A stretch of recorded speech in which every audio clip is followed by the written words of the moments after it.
내가 눈을 들어 산을 본다. 내 도움이 어디에서 오는가? 내 도움은 하늘과 땅을 만드신 주님에게서 온다.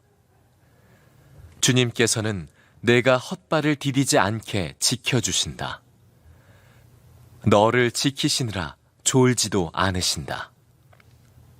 이스라엘을 지키시는 분은 졸지도 않으시고 주무시지도 않으신다. 주님은 너를 지키시는 분, 주님은 내 오른쪽에 서서 너를 보호하는 그늘이 되어주시니 낮의 햇빛도 너를 해치지 못하며 밤의 달빛도 너를 해치지 못할 것이다.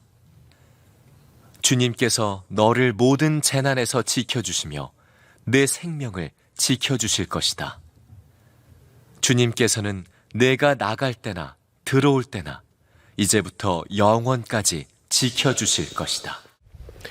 시편 121편은 성전, 예루살렘 성전을 향하여 올라가는 순례자들이 하나님 앞에 드렸던 노래인데, 그 예루살렘 성전을 향하여 올라가는 순례자에게 있어서 가장 중요한 것이 있다면 하나님이 지켜주신다는 확신일 것입니다. 사실 그때 당시에 순례의 길을 떠난다는 것은 요즘과 같은 여행과는 완전히 차원이 다릅니다. 생명도 내놓아야 될 만큼 대단히 위험한 일입니다. 그러면서도 은혜를 사모하고 하나님을 갈망하는 마음으로 성전을 향하여 순례의 길을 떠날 때 하나님께서 나를 지켜주실 것이다 라는 믿음 하나 가지고 그 결단하는 거죠. 예수 믿는 우리의 삶 자체가 사실 순례의 여행입니다. 나그네죠, 이 세상 사는 동안. 그러므로 예수 믿는 우리들에게도 가장 중요한 게 있다면 하나님이 지켜주신다는 확신입니다. 저는 매일 새벽에 일어나면 가장 먼저 주님을 부릅니다. 그 부르는 주님은 제게 있어서 주는 의미는 오늘 하루를 책임지고 인도하실 주님이십니다. 어떤 날은 좀 힘들고 마음에 부담되는 그런 하루도 있습니다. 그래도 새벽에 주님의 이름을 크게 부르면 제 마음속에 놀라운 평강, 오늘 하루에 대한 기대가 일어납니다. 그래서 하루를 힘있게 시작하는 거예요. 이것이 순례자가 얻는 매일매일의 힘입니다. 하나님이 나를 지켜주시고 인도하신다는 믿음이죠. 이 시편 121편에는 하나님이 나를 지키신다는 것이 주제인데, 그 8절의 짧은 절인데 6번이나 하나님이 지키신다는 표현을 쓰셨습니다. 여러분 중에는 이 하나님이 지키신다는 믿음에 다 동의하지 않은 분도 있으실 겁니다. 세상에 나가면 더 말할 것도 없고요. 하나님이 정말 성도들을 모든 재난에서 지키실까? 그렇다고 믿는 사람도 있고 아니라고 믿는 사람도 있습니다. 하나님이 성도들을 반드시 책임지시고 지키신다는 것에 대한 간증은 수도 없이 많이 있습니다. 어제 저희 교회 재난구호팀이 인도네시아로 떠났습니다. 인도네시아에 지난 9월 29일에 큰 지진과 쓰나미가 있어서 엄청나게 많은 사람이 죽고 다치고 건물이 무너졌습니다. 그 재난이 현장까지 들어가는 것 자체가 어려울 만큼 지금 난감하지만 주님의 마음으로 여러분들이 작년에 추수감사절 때 했던 그 헌금으로 재난구호팀이 어제 떠났습니다. 그런데 그 인도네시아 지진과 이번 쓰나미로 일어난 재난 중에 아주 작아 보이지만 우리의 눈에 탁 뜨이는 그런 간증이 하나 있었습니다. 혹시 여러분들이 뉴스를 보실 때 보셨는지 모르겠지만 지진이 막 일어나는 순간에 그 공항을 이륙한 비행기가 있었습니다. 그래서 그 탑승객이랑 다 사는 거죠. 근데 그분이 크리스찬입니다. 그 조종사가 이 팔루 공항에서 바틱 항공의 마펠라라는 기장이 모는 비행기가 예정보다도 3분 일찍 이륙을 한 바람에 살았어요. 근데 이분이 지난 주일에 교회에서 간증을 했습니다. 그때 되어질 일을. 그날따라 유난히 마음이 두려웠다는 겁니다. 이유를 알 수 없이 두려웠다는. 그래서 비행기를 조종하면서도 내내 찬송을 계속 부르고 불렀답니다. 옆에 부조종사가 무슬림인데 아유 찬양 CD 하나 내시죠. 이렇게 농담을 할 정도로 계속 찬송을 불렀다는 겁니다. 그리고 이 팔루 공항에 도착을 했는데 계속 마음에 빨리 이륙하라, 빨리 이륙하라는 그런 다그치는 마음을 이렇게 가지고 관제탑에다가 연락을 했습니다. 우리가 예정 일정보다 조금 빨리 이륙할 수 없느냐. 비행 스케줄이 이미 다 공항에 있으니 쉽지 않다고 하지만 계속 요청을 하니까 3분 일찍 이륙할 허가를 해준 겁니다. 그래서 급히 비행기가 공항에서 이륙을 했는데 막 비행기가 이륙하는 순간에 기체가 막 요동을 하더래. 지진이 일어난 거죠. 그때 만약에 이륙하지 못했다면 3분 정도 그 활주로에 그냥 있었다면 지진으로 그 활주로가 다 종이 휘말리듯이 휘말려 버렸으니 아마 큰 재앙을 겪었을 것입니다. 관제탑에다가 이륙하고 난 다음에 교신을 했는데 교신이 되지 않았답니다. 그 관제사가 지진으로 관제탑이 무너져서 죽은 거죠. 자, 이런 간증들은 기독교 역사에 보면 수도 없이 많습니다. 하나님이 기적적으로 성도들을 지켜주셨다는. 그런데 하나님을 안 믿는 사람들도 할 말이 많습니다. 하나님 안 믿는 사람들도 하나님이 뭘 지켜주시기는 뭘 지켜주셔. 하나님을 잘 믿는 사람도 뭐 이런 어려움도 겪고 저런 일로 인해서 갑자기 사고로 죽는 일도 많던데 뭐 하면서 그런 사례를 들자면 또 거기도 한도 없이 많습니다. 믿는 성도들 중에도 하나님은 정말 살아계시고 성도들을 지키시는가, 그렇지 않은 것 같은 일을 만날 때 믿음이 흔들리고 그리고 정말 마음이 떠나게 되는 일들도 수도 없이 겪습니다. 그러므로 이건 정말 믿음의 결단이 필요한 겁니다. 하나님이 지키시는가, 아니면 하나님이 지키기는 뭘 지키셔 하는가, 두 중에 하나를 결단해야 합니다. 시편 기자는 하나님이 지키신다고 하는 것을 결단한 겁니다. 그 고백을 하나님께 올려드린 겁니다. 시편 기자는 눈을 들어 산을 본다 그랬는데 여기서 산은 하나님이 계시는 예루살렘 성전을 말합니다. 그러니까 하나님을 바라본다는 거죠. 힘들고 어려운 일이 많은 때, 재난이 너무나 많은 때, 그것도 순례 여행을 가야 되는 그때, 그는 오직 자기를 지키시는 하나님을 바라본다는 거예요. 2절에 내 도움은 하늘과 땅을 만드신 주님에게서 온다. 그는 그렇게 고백했습니다. 믿음을 선택한 거죠. 주님은 나를 지키신다. 그렇게 고백한 겁니다. 여러분, 이 시간에 여러분들도 이제는 믿음의 결단이 분명해야 합니다. 하나님은 우리를 모든 재난에서 지키시는가, 아닌가 하는 것에 대한 믿음의 결단이 필요합니다. 우리가 이 세상 살아가는 동안에 우리가 도대체 무엇을 믿을 것입니까? 어느 남자분이 아내가 갑자기 쓰러졌습니다. 그래서 병원에 응급실로 갔는데 수술을 받아야 될 처지라 응급수술을 받게 되었는데요. 정신이 하나도 없는 상황에서 간호사가 사인을 해달라고 용지를 가지고 왔더래요. 보니까 보호자 서약서입니다. 수술 중에 어떤 일이 있었어도 법적인 책임을 묻지 않겠다. 보호자 암호암흑에 사인을 하라는 거예요. 우리가 병원에서 수술 받을 때 다 하는 거죠. 근데 그 사인을 하려고 하는데 그렇게 눈물이 쏟아지더래요. 아내가 어떤 병이 있는지도 몰랐고, 남편이면서 이렇게 쓰러져 있는 상태에서 남편으로서 할 수 있는 것도 아무것도 없고, 그런데 내가 무슨 보호자냐? 그런데 내가 어떻게 내 아내의 보호자라고 할 수 있냐? 그 보호자 암흑이라는 거기에 이름을 쓰고 사인하는 것이 그렇게 눈물이 복받치더라는 거예요. 여러분, 우리가 살아가는 세상에 도대체 누구를 믿고 사는 거죠? 많은 사람들이 진짜 믿고 의지할 대상을 찾지 못하고 있습니다.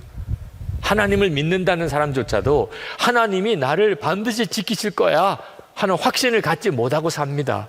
그러니 두려움과 염려 속에 무너지는 거예요. 여러분, 하나님을 믿지 못하면 두려움과 염려에서 벗어날 방법이 없습니다. 창세기 15장에 보면 아브라함이 자식이 없어서 크게 낙심을 했습니다. 그때 하나님께서 아브라함을 바깥으로 나가라고 그랬어요. 한밤중인데. 그리고 밤하늘의 별을 보라 그랬습니다. 이 별들을 셀 수 있는지 한번 세어봐라. 그러면서 내 자손을 이렇게 많이 줄 거야.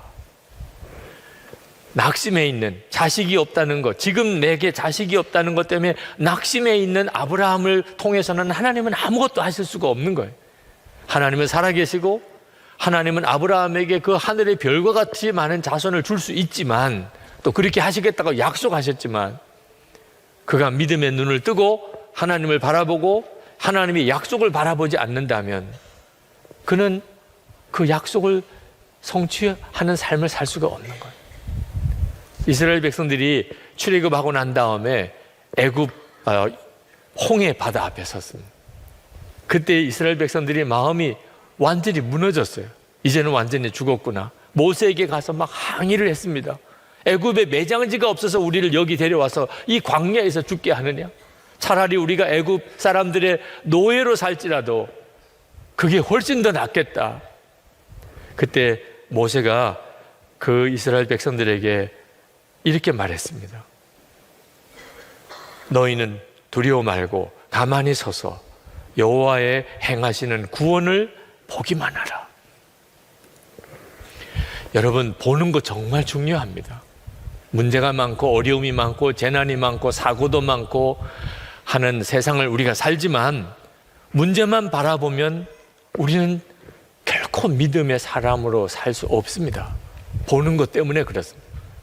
이스라엘 백성들이 다 하나님을 믿는다고 하지만 골리앗과 싸울 때 그 골리앗 장군만 바라보고 다 간담이 녹았습니다. 사울 왕조차도 싸울 그런 어떤 용기를 내지 못했습니다. 골리앗만 보았기 때문에. 근데 다윗은 골리앗과 함께 하나님을 바라보았습니다. 그러니까 전혀 문제가 되지 않았어요. 이스라엘 백성들 가나안 정탐꾼이 가나안 땅 들어가서 그 가나안에 사는 거인들을 보았습니다. 그들은 간담이 녹았어요. 우리는 이제 꼼짝없이 죽게 됐구나. 그런데 여호수아와 갈렙은 그 가나안 땅의 거인과 함께 하나님을 보았습니다. 그리고는 우리가 들어갑시다. 저들은 우리의 밥입니다. 그렇게 외쳤습니다. 삶이 완전히 다른 거예요. 여러분, 정말 어려운 일만 바라보면 안 됩니다. 하나님이 나를 지키시고 그리고 나를 대신해서 싸우신다는 확신이 있어야 합니다. 유정옥 사모님이 쓰신 울고 있는 사람과 함께 울 수 있어서 행복하다라는 책에 보면 대진표 바꾸기라는 글이 나옵니다. 나는 요즘 내 삶의 모든 경기에 임하면서 두려움이 없어졌다. 그것은 경기에 임하는 선수의 이름 대진표를 바꾸었기 때문이다. 다윗도 그 경기의 대진표의 이름을 바꿀 수 있었기에 그렇게 담대할 수 있었다. 소년 다윗과 골리앗 장군이 싸우면 누가 보아도 다윗이 진다. 그러나 하나님과 골리앗 장군이 싸우면 누가 보아도 골리앗이 진다. 모세도 그 경기의 대진표의 이름을 바꿀 수 있었기에 그렇게 담대할 수 있었다. 양치기 모세와 애굽의 바로 왕이 싸우면 누가 보아도 모세가 진다. 그러나 하나님과 애굽의 바로 왕이 싸우면 누가 보아도 바로 왕이 진다. 나는 요즘 내 삶의 대진표를 다시 짜고 있다. 내 이름을 빼내고 하나님의 이름으로 바꾸는 일이다. 예를 들면 유정옥과 말기암이 싸우면 누가 봐도 유정옥이 진다. 그러나 하나님과 말기암이 싸우면 누가 봐도 말기암이 진다. 나는 하루 종일 내 삶을 힘들게 하는 모든 문제들과 나 혼자 끙끙대면서 맞섰던 일들에 대하여 하나님의 이름을 함께 놓는 대진표 이름 바꾸기 작업을 한다. 그러면 나에게 맹수처럼 달려오던 그 많은 두려움들이 사라지고 꼭 이기고 말겠다는 안달도 없어지고 오히려 적수가 안 되는 상대방 선수에게 차나 포를 떼어주는 여유와 넉넉한 인신과 사랑을 베풀게 된다. 그 이후에 오는 것은 당연히 부전승임을 확실히 믿기 때문이다.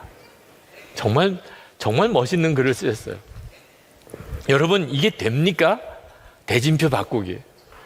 나와 세상이 싸우는 게 아니고 하나님과 세상이 싸우는 것이다. 이렇게 대진표 바꾸는 일이 뭐냐 하면 확신인 것입니다. 하나님이 나를 지키신다. 확신이 되면 대진표가 바꿔집니다. 그런데 확신이 안 되는 사람들이 있어요. 그러니까 아무리 말을 들어도 대진표는 바꿔지지 않는 겁니다. 나와 세상이 싸우게 되는 거죠. 특별한 사람들만 이런 믿음을 가질 수 있는 건가? 그렇지 않습니다. 오늘 이 자리에 오신 여러분 모두에게 하나님께서 하나님이 나를 지키신다는 확신을 주시기 원하십니다. 모든 분들에게. 또 여러분들은 이미 그런 은혜를 받고 있습니다. 여러분, 우리가 언제 어디서나 하나님이 나를 지키신다는 확신을 가지려면 그 어려운 일이 생길 때만 하나님을 바라보려고 해서는 안 된다는 사실을 꼭 명심해야 합니다. 어려운 일이 생길 때만 하나님을 바라보려고 하니까 믿어지지가 않는 겁니다. 하나님이 나를 지키신다는 게 믿어지지도 않고 하나님과 내 이름이 대진표 바꾸기도 안 되는 거죠. 평상시에 아주 일상적인 삶 속에 우리가 주님을 바라보는 생활이 있는 사람이어야 어려운 일이 닥쳐올 때 주님이 나를 지키신다는 게 믿어지는 거예요. 그래서 24시간 주님을 바라보자고 하는 것입니다. 4절 말씀에 보면 이스라엘을 지키시는 분은 졸지도 않으시고 주무시지도 않으신다. 어떤 분들은 하나님은 큰 일에만 관여하시지 아주 일상적인 일들은 다 우리에게 맡기셨어. 아닙니다. 성경적인 해석 아닙니다. 하나님은 우리가 잠자는 동안도 우리를 지키신다는 거예요. 우리의 일거수일투족 모든 것에 하나님이 우리와 함께 하십니다. 여러분이 이 사실에 대해서 분명히 믿고 주님을 바라보려고 할 때 하나님이 여러분의 그늘이 되어주시는 것을 알게 됩니다. 5절에 주님은 너를 지키시는 분, 주님은 내 오른쪽에 서서 너를 보호하는 그늘이 되어주시니. 오늘 우리가 이렇게 예배 드리는 것이 무슨 은혜입니까? 하나님이 오늘 이 시간에 여러분의 그늘이 되어주시고 계신 거예요. 그래서 우리가 오늘 여기에 와서 이렇게 예배를 드리는 겁니다. 그러나 하나님께서 우리를 지켜주신다는 것이 어떤 재난도 일어나지 않게 해주시겠다는 의미는 아닙니다. 그렇게 해석하면 안 됩니다. 예수 믿는 사람도 어려움 겪는 사람 많던데 물론입니다. 예수 믿는 사람도 때때로 어떤 급작스러운 사고로 정말 이해가 안 되는 죽음을 맞이할 수도 있습니다. 도대체 그러면 주님이 지켜주신다는 건 뭐죠?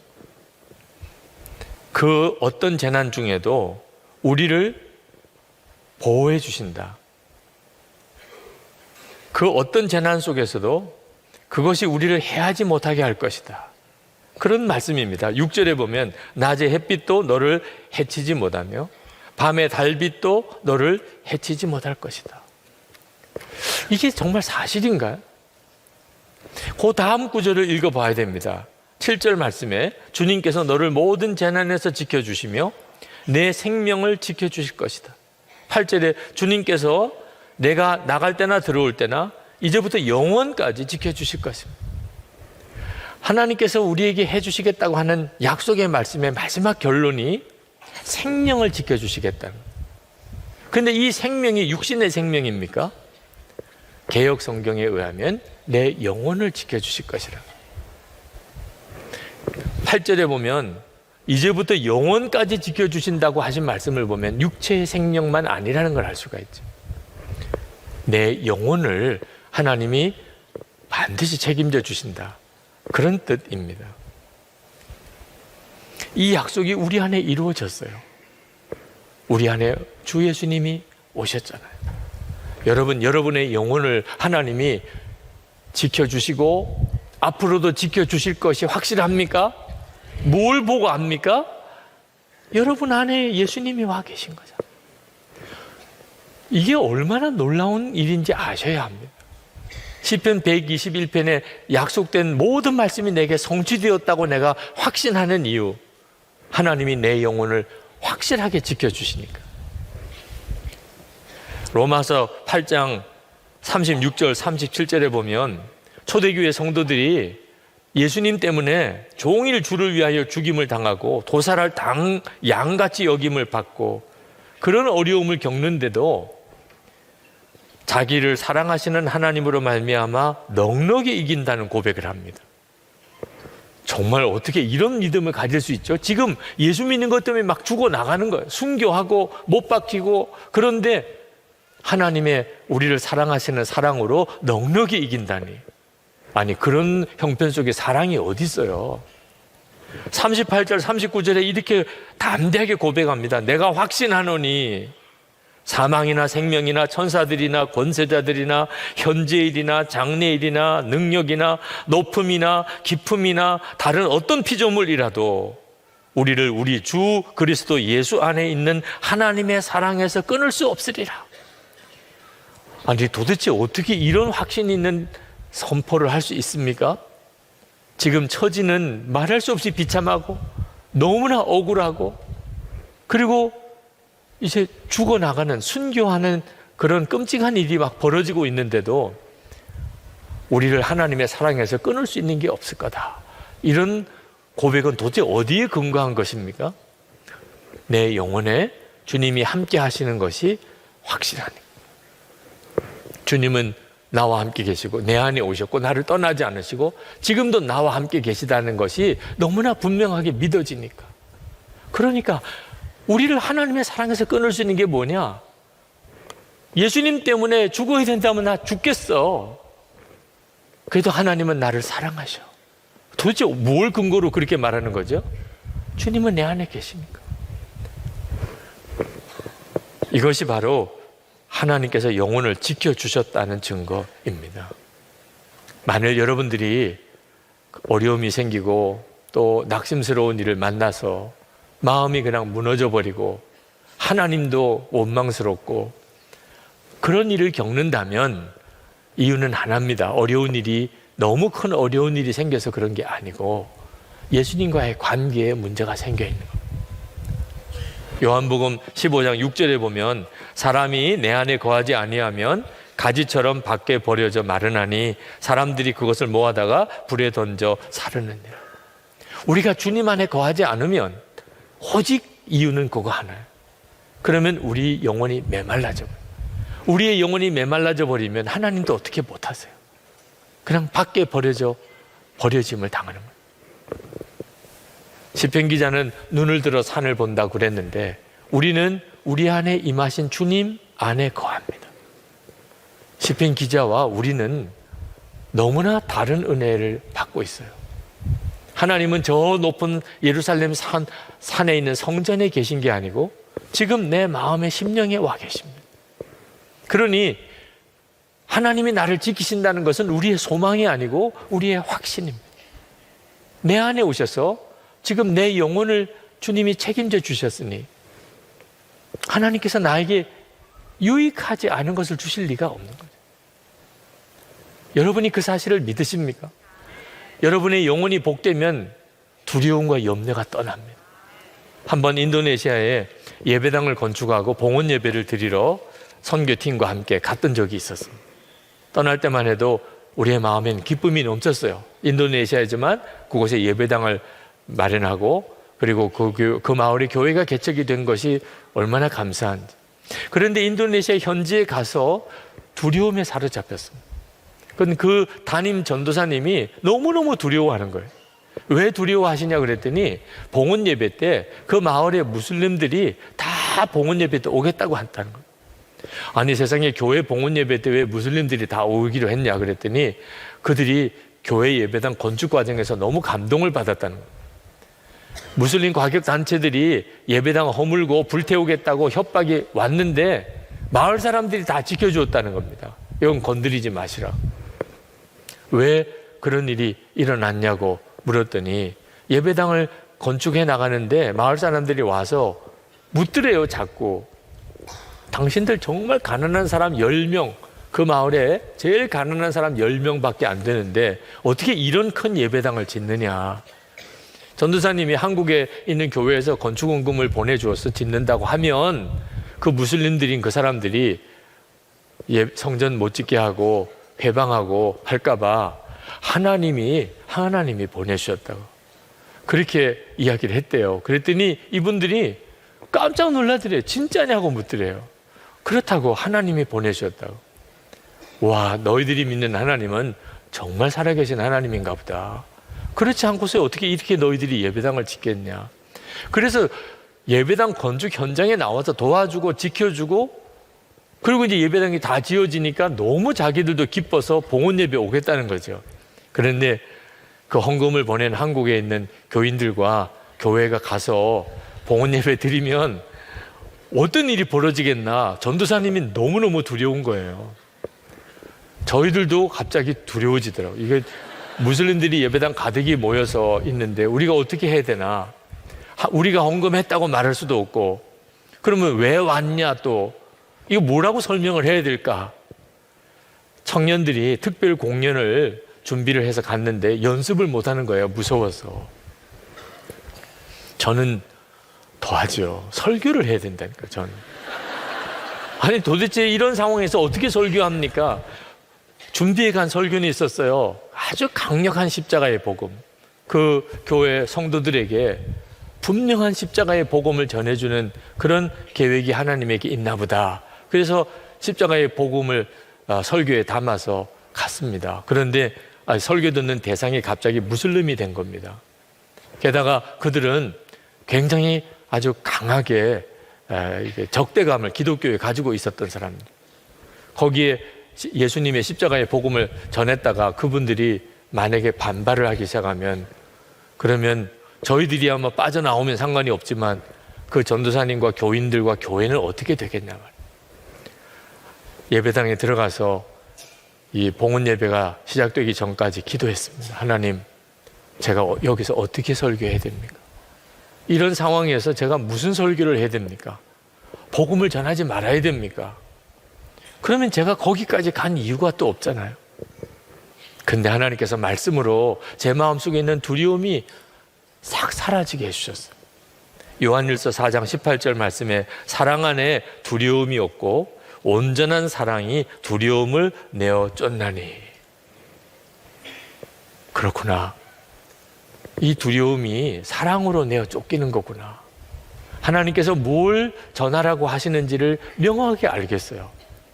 하나님이 그들을 얼마나 사랑하는가를 전하라는. 그래서 다시 원고를 손보고, 그리고 설교 시간에 그들 앞에 서서 제가 여러분들을 얼마나 사랑하는 줄 아십니까? 여러분들을 사랑해서 한국에서 여기까지 왔습니다. 조금 듣기에 느끼한 멘트긴 하지만 그게 그때의 제 진심이었어요. 그리고 왜 내가 여러분들을 이렇게 사랑하겠습니까? 한 번도 본 적이 없는 분들인데 제 안에 계신 예수님께서 제 마음에 자꾸 여러분을 향한 사랑을 부어주십니다. 그래서 우리 모두가 다 여기에 온 겁니다. 그러면서 예수님의 십자가의 복음을 전했습니다. 하나님께서 왜 우리에게 십자가를 주셨을까? 우리를 사랑하신다는 것을 전하고 싶어서. 하나님이 우리를 얼마나 사랑하시는지, 그래서 독생자를 보내서 우리를 대신하여 죽기까지 하게 하신 거라. 그리고 그 하나님은 여러분들도 너무나 사랑하신. 무슬림 모자를 쓰고 온 그 남자분들 얼굴 표정이 처음에는 쉽지 않아요. 목사가 올라가서 설교한다 그러니까. 근데 점점 얼굴이 다 풀어지더라. 그 예배당의 두려움이 다 사라지는 걸 느꼈어요. 예배가 끝나고 전도사님이 갑자기 그렇게 무서워하던 전도사님이, 여러분 오늘 설교하신 목사님한테 기도받기를 원하는 분 있으면 나오시라고 그래요. 그 모자 쓴 무슬림들이 다 나와서 다 나와서 줄을 서서 기도해달라는. 예배 끝나고 우리는 그 교회 성도들의 집에 가서 민박을 하기로 했는데 무슬림들이 다 자기 집에 한 가정씩 오게 해달라고 요청을 해서 그 무슬림 가정에 가서 그날 하룻밤을 잤습니다. 여러분, 우리의 영혼이 주의 은혜로 충만해지면 그러면 세상이 두렵지가 않게 됩니다. 이유는 하나님이 나를 지키신다는 것이 믿어지는 거예요. 이 일이 오늘 여러분에게 있기를 원합니다. 고린도후서 4장 8절 9절에 보면 우리가 사방으로 우겨쌈을 당하여도 쌓이지 아니하고 답답한 일을 당하여도 낙심하지 아니하고 박해를 받아도 버림받지 아니하고 거꾸로 뜨림을 당하여도 망하지 아니한다. 그렇게 고백을 했어요. 어떻게 그럴 수 있죠? 우리는 깨어지기 쉬운 질그릇 같지만 우리 안에는 보배이신 예수님이 계시기 때문이라는 거예요. 7절 말씀에 이는 능력의 힘이 큰 것이 하나님께 있고 우리에게 있지 아니함을 알게 하려 함이라. 우리가 할 일은 오직 나는 죽었습니다 고백하는 겁니다. 그러면 주 예수님이 역사하십니다. 10절 11절에 우리가 항상 예수의 죽음을 몸에 짊어지면 예수의 생명이 또한 우리 몸에 나타나게 하려 합니다. 우리 살아있는 자가 항상 예수를 위하여 죽음에 넘겨지면 예수의 생명이 또한 우리 죽을 육체에 나타나게 하려 함이라. 아멘. 이것이 예수 믿는 것이고 우리가 이 험한 세상을 이기고 살 수 있는 비밀인 것입니다.